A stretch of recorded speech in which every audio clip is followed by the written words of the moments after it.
Vier Freunde auf der Suche nach einem großen Abenteuer. Ihr Ziel: den gesamten Kaukasus mit dem Fahrrad überqueren. Episode 3: Der Chauki-Pass. Der Chauki-Pass. Den Chauki-Pass, über den wussten wir wenig. Es war auf jeden Fall der Pass, der die größte Challenge bereitet hat. Hauptsächlich von Wanderern und Kletterern genutzt. Und wir wurden sogar mehrfach gewarnt vor Leuten, dass es eigentlich unmöglich, den Ding da hoch zu tragen. Wir haben es versucht mit dem Fahrrad. Leute, Fahrrad seid ihr irre. Am Chauki-Pass wäre ich beinahe krepiert.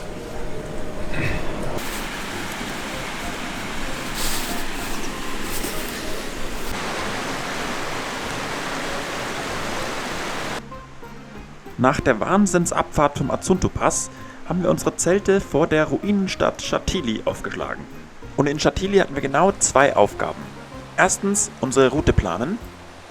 Nachdem uns der Azunto-Pass jetzt so richtig krass getaugt hat, haben wir uns in einer kleinen Planungssession zusammengesetzt und uns dafür entschieden, eigentlich direkt wieder in die nächste Wildnis-Etappe reinzufahren, wo wir wieder 3 Tage lang wild campen werden.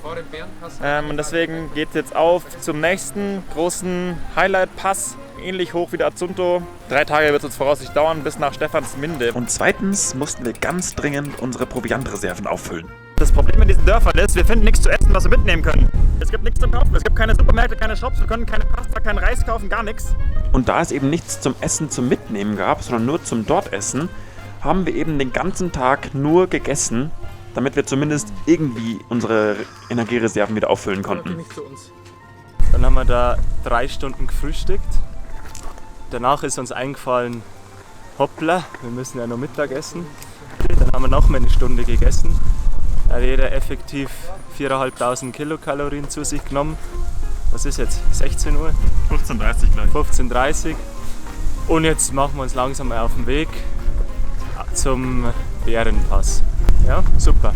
Am nächsten Tag würden wir noch ein kleines Örtchen vorm Chauki-Pass passieren. Und in der Hoffnung, dass wir zumindest dort Proviant auffüllen können, sind wir eben ohne Proviant losgefahren, aber dafür mit vollgeschlagenem Magen, was wiederum nicht alle von uns gut vertragen haben. In dem Moment habe ich meinen Magen zerhaut. Ich hatte Schmerzen zum Bärenpass hin und das war wirklich mental, also körperlich war ich da völlig am Ende. Wir fahren gerade komplett in Gewitter rein. Schaut übel aus, aber Mai hilft nichts. Wir müssen da lang. Genau da oben, wo es schwarz ist, müssen wir hin. Mal schauen, ob es noch abregnet.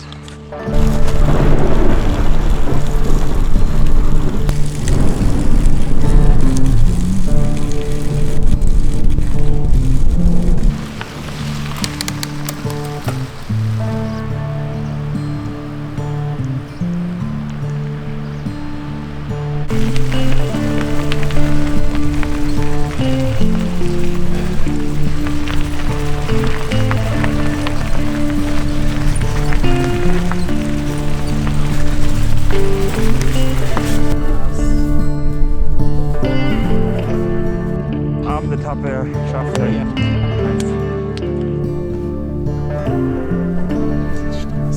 Jetzt geht er.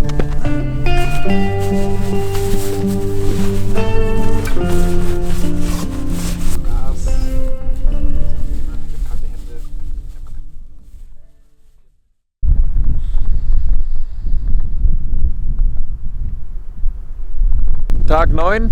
Wir packen gerade Windes alle zusammen, weil es hier gleich gewaltig krachen wird. Und wir müssen direkt in die Regenschwade rein und in die Gewitterwolke. Hilft nichts, wir müssen runter vom Pass, also schnell zusammenpacken. Dann geht's da lang in den Regen. Ich glaube, so schnell haben wir noch nie abgebaut. Endlich mal zügig am Morgen. Schmors hat's gefreut. Genau, und sind dann quasi vom Gewitter im Pass runtergeflüchtet.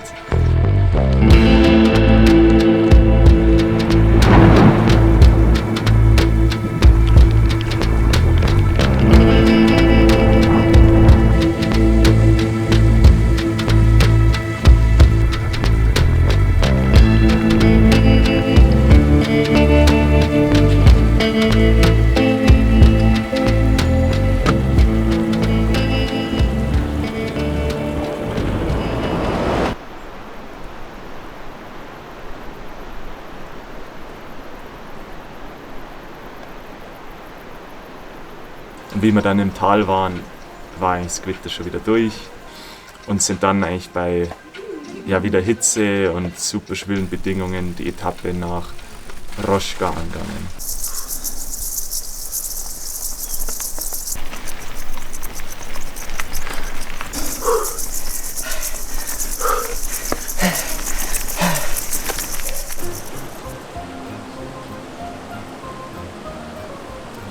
Roschka selber war für mich ein Tiefpunkt. Ich habe mich mega gefreut, nach fehlendem Frühstück und ohne Snacks eigentlich da aufzustocken, Essen zu bekommen. Aber leider gab es in Roschka gar nichts. Wir sind jetzt hier im letzten Dorf vor dem nächsten Wildnisstück und es gibt nichts zu essen, was wir hier mitnehmen können. Der letzte richtige Shop war eigentlich in Omalo, das ist fast eine Woche her. Seitdem leben wir voll auf Reserve und müssen immer hoffen, dass wir irgendwo irgendwas noch mitkriegen zu essen. Dann haben wir noch ein paar Bauernhäuser angefragt, ob sie denn irgendwie Essen hätten. Und das war auch sehr mager. Das ist jetzt alles scheißegal. Wir gehen jetzt ohne Essen über den Pass. Ja, wir haben trockenes Brot. Immerhin. Und ein Glas Honig. Ja, und ein Glas Honig. Haben wir nach einer Stunde lang. Für 4 Personen. Nach einer Stunde, eine Stunde Akquise, 2 trockene Brot und ein Glas Honig. Wir haben nach Stephans Minde. Pfeifen wir uns dann alles rein, was es gibt. Das sagen wir seit Tagen. Wir sagen seit Tagen, wir gehen jedes Mal. Wir fressen Jetzt alles gehen weg. wir dahin und alles ist Und nie gibt's was. Und nie gibt's was. Und in unserer Not haben wir dann einfach angefangen, Himbeeren zu pflücken, damit wir zumindest irgendwas noch haben zu essen. Und schau, eine Flasche voll mit Himbeeren. Yes! Super.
Go!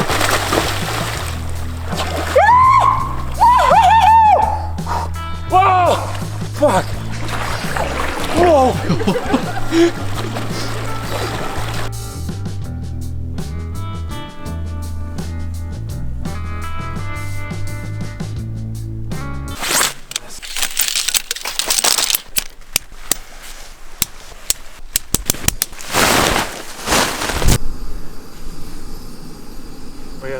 Und dann liegst du in der Nacht in deinem Schlafsack und hörst schon, wie in der Ferne so die Blitze einschlagen und denkst dir dann so, ist der Zeltplatz gut, du lässt es über dich ergehen und hoffst halt, dass das alles gut geht.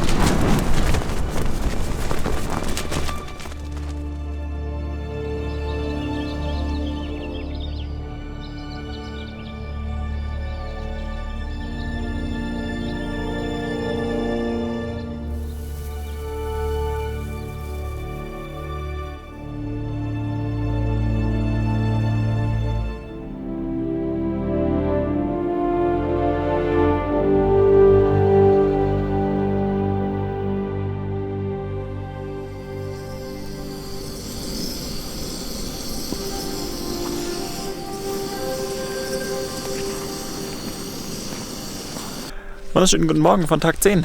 Wir hatten hier ungefähr den geilsten Campingspot ever. Und jetzt geht's aber los. Und wenn man dem glauben darf, was die ganzen Leute uns gesagt haben, wird das wohl noch eine schwere Aufgabe wie der Azunto-Pass. Weil das ist absolut nur ein Wandersteig und wir wollen trotzdem irgendwie über diesen Pass drüber, damit wir morgen nach Kaspegi einrollen können. Und der ist anscheinend richtig steil, richtig ausgesetzt und geht irgendwo da die Flanke hoch. Das wird harte Arbeit die nächsten 3 bis 5 Stunden. Und dann wollen wir hoffentlich schön runterrollen und endlich mal wieder was Gescheites essen, nachdem wir tagelang schon eigentlich nur das gleiche essen. Also, auf geht's.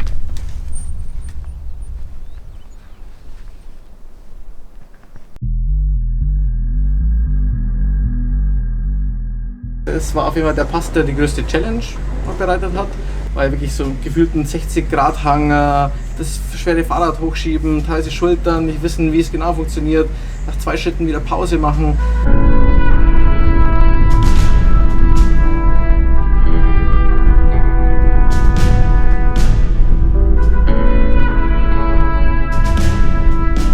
So, am Chowki-Pass hatten wir halt echt einen heftigen Wind. Und du bist da mittendrin in diesem Steilhang und ballerst deine Rad hoch. Und der Wind pfeift dir um die Ohren und du bist da voll im Modus.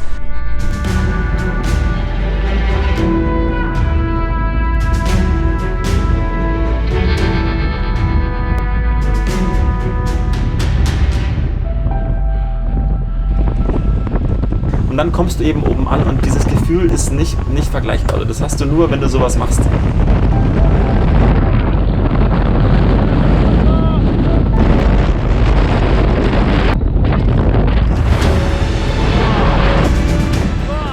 Also so starken Wind habe ich eigentlich schon lange nicht mehr erlebt. Mir hat es das Fahrrad fast aus der Hand geweht.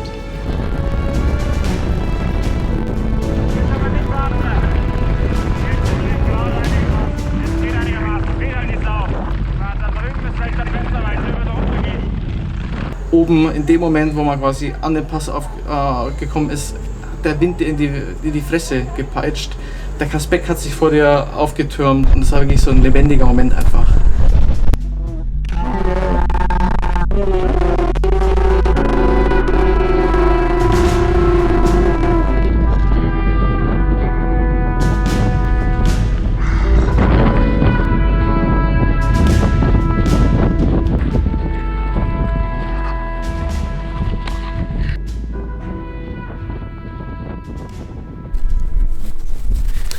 Ausgewogene Ernährung am Pass, Brot mit Honig.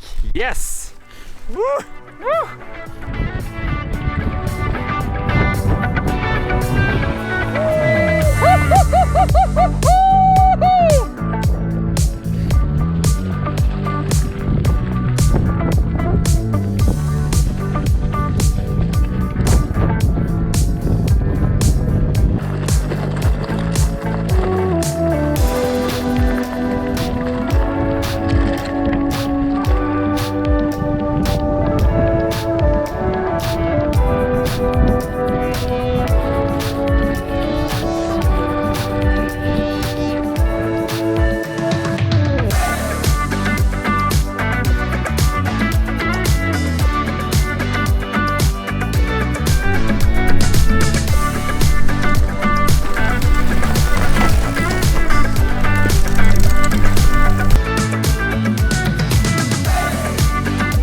Als es auf die Straße ging, haben wir es eigentlich nur noch rollen lassen können und haben dann Kasbeck, den 5000er gesehen, eigentlich die ganze Zeit, ohne treten zu müssen.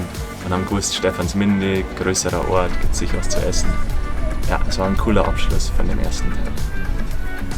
Seit ziemlich genau 7 Tagen hatte ich gerade meine erste Dusche. Und es war geil. Wir sind jetzt in Stephansminde. Das ist auch zugleich die erste Stadt, die auch wirklich den Titel Stadt verdient. Hier wunderbar gelegen unter dem großen Kasbeck. Und das war jetzt auch so ein bisschen der Abschluss von dem ersten großen Wildniskapitel hier im Kaukasus. Wir werden uns heute Abend noch mal ein bisschen zusammensetzen und überlegen, wie es weitergeht. Und jetzt wird erstmal richtig schön diniert und morgen früh richtig viel zum Frühstück gegessen, weil Essen war wirklich mangelbar in den letzten Tagen. Wir hätten natürlich am liebsten den ganzen Kaukasus von Ost nach West überquert, aber dann gab es ja diesen Südossetien-Teil, der einfach aus politischen Unsicherheiten gemieden werden musste und dementsprechend war klar, wir müssen raus aus dem Kaukasus. Und dann einfach aus Zeitgründen, weil wir einfach teilweise nicht vorwärts gekommen sind, haben wir dann halt entschieden, okay, wir nehmen jetzt da einen Shuttle, um dann wirklich nochmal speziell eben im westlichen Kaukasus nochmal angreifen zu können. Also das war quasi dann im Laufe der Reise, war das die einzige Option für uns, um nochmal mehr Zeit in den Bergen rauszuholen. Wir sind einfach nicht so schnell vorangekommen, weswegen wir den Shuttle genommen haben von Scheppanswinde nach Kutaisi, um dann im Westkaukasus einfach noch viel Zeit zu haben, weil die Flachlandschubberei ist eh nicht unsere Prio.